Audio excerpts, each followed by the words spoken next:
La Tierra es un planeta cuyo interior está estructurado en capas de diferente composición química, densidad, presión y temperatura.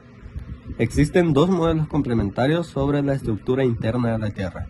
Primero, el modelo estático o geoquímico. Según la composición química y la densidad, la Tierra se estructura en tres capas: la corteza, manto y núcleo. La corteza es la capa más superficial y delgada. Su límite inferior está marcado por la discontinuidad de mojo.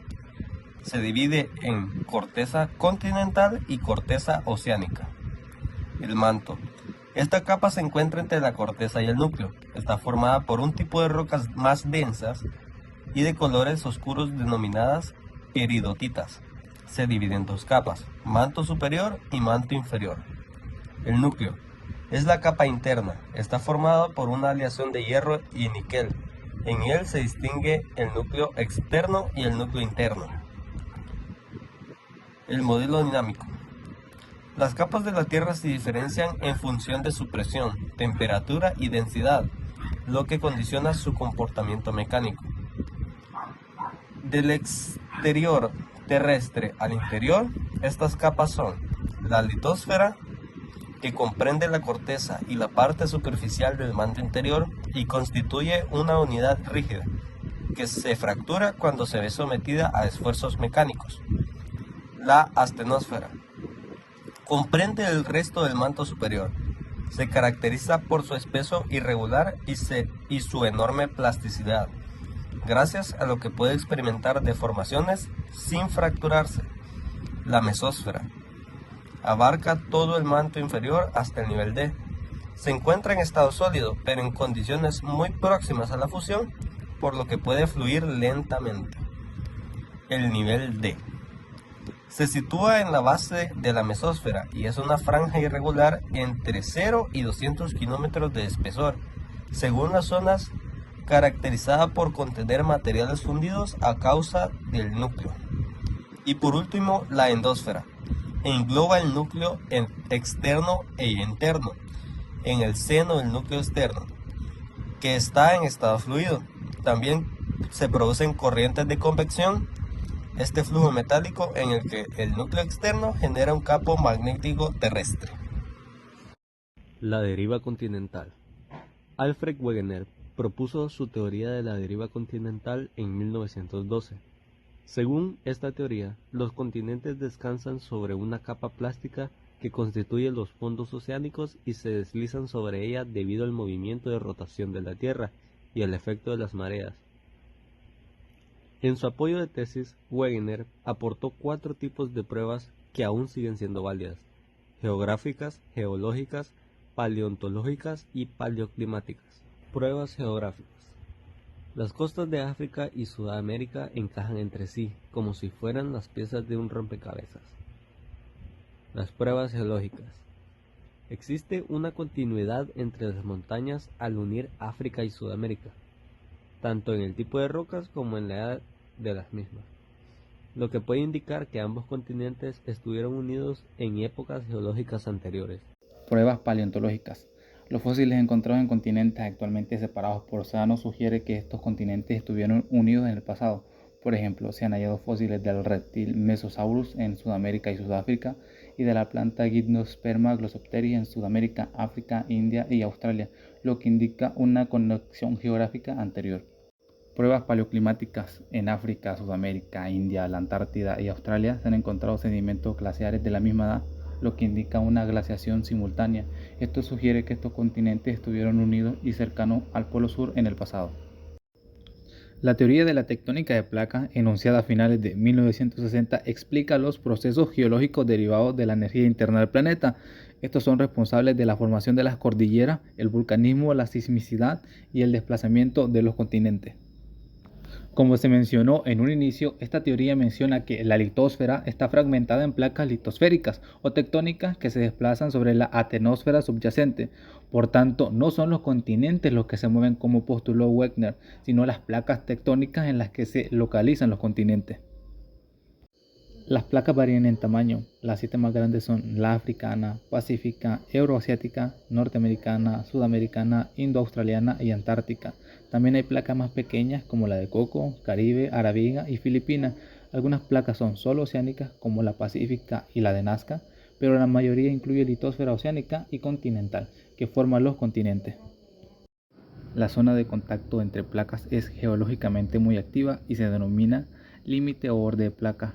Cabe distinguir tres tipos de límites de placas. Límites convergentes o destructivos. Son bordes en los que las placas se juntan entre sí, por lo que se llaman convergentes, y en los que una placa se introduce bajo la otra. Esto hace que se destruya la litosfera, de ahí que se denominen destructivos. Límites divergentes o constructivos. Son bordes en los que las placas se separan una de otra, por lo que se llaman divergentes y se crea corteza oceánica, de ahí el nombre de constructivo. Los bordes transformantes son límites donde las placas se desplazan lateralmente una respecto a la otra, sin crear ni destruir litosfera, por lo que también se les llama límites conservativos. Estos desplazamientos ocurren a lo largo de fallas transformantes, fracturas donde el deslizamiento lateral genera fricción y sismicidad. La mayoría de estas fallas se encuentran en los fondos marinos, interrumpiendo las dorsales, aunque también existen en tierra, como la falla de San Andrés. Los terremotos son un movimiento brusco y fugaz en forma de ondas sísmicas sobre la corteza terrestre, debido generalmente a la interacción entre las placas tectónicas que liberan energía, aunque también puede ocurrir por procesos volcánicos o de origen no natural como explosiones.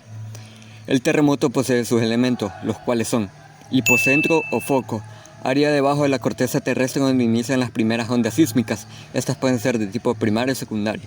Epicentro, área de la superficie terrestre donde llegan primero las ondas sísmicas. Se ubica justamente en la vertical del hipocentro. Magnitud, medida objetiva que determina la cantidad de energía que se libera durante el sismo. La escala de uso en la actualidad es una llamada magnitud del momento, pues la escala de magnitud Richter no es muy precisa. Intensidad, dato subjetivo que magnifica los efectos del sismo en un área determinada.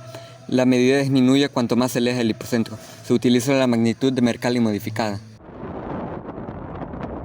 Los volcanes son estructuras elevadas generadas en la superficie terrestre debido a un largo proceso geológico con una abertura por la que expulsa material fundido del interior de la litosfera.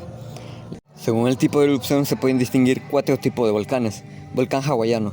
Expulsa lava muy líquida que tarda más en solidificarse, por lo que recorre una larga superficie, dándole una base al volcán muy ancha pero con una altura relativamente baja. Expulsa muchos gases y pocos piroclastos. Volcán estromboliano. El flujo de lava es un poco más viscosa que la del hawaiano, por lo que la estructura será un poco más elevada, con cantidades moderadas de piroclastos. Volcán vulcaniano. Expulsa una lava muy viscosa que se solidifica de manera muy rápida, llegando inclusive a tapar el cráter. Las erupciones son explosivas y emiten grandes cantidades de material volcánico. Volcán peliano. La lava expulsada es demasiado viscosa, llegando a solidificarse en la misma chimenea, generando un tampón que es empujado luego por el magma ascendiente. Es la erupción más violenta y destructiva. El Salvador es un país situado en una región geológicamente activa, lo que lo hace susceptible a riesgos sísmicos porque se encuentra en la zona de intersección entre las placas Cocos y la del Caribe. Esta interacción provoca acumulación de tensiones que cuando se liberan causan terremotos y sismos.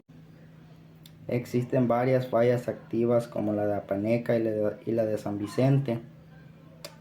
La placa de Coco se está hundiendo bajo la placa del Caribe y esta es una de las causas principales que causan sismos en la región. También con los volcanes, El Salvador está ubicado en una zona geológicamente activa conocida como el Cinturón de Fuego del Pacífico, lo que lo hace propenso a las actividades volcánicas. Esto presenta riesgos de erupciones volcánicas, del deslizamiento de tierra, liberación de cenizas y gases tóxicos. Esto representa peligro para las comunidades cercanas. Uno de los volcanes que ha tenido más erupciones recientemente y es considerado el más activo es el de San Miguel, el Chaparrastique. Hemos tenido también un volcán muy famoso, que sería el volcán de Izalco. Sus erupciones comenzaron en 1770 y terminaron en 1958 y se le conoce como el Faro del Pacífico. Como planes de prevención se deberían desarrollar planes de evacuación en las comunidades que viven cerca de los volcanes y simulacros de evacuación para saber cómo actuar en el caso de erupción. Lo mismo en el caso de los sismos. Hacer simulacros para saber cómo actuar en caso de sismos.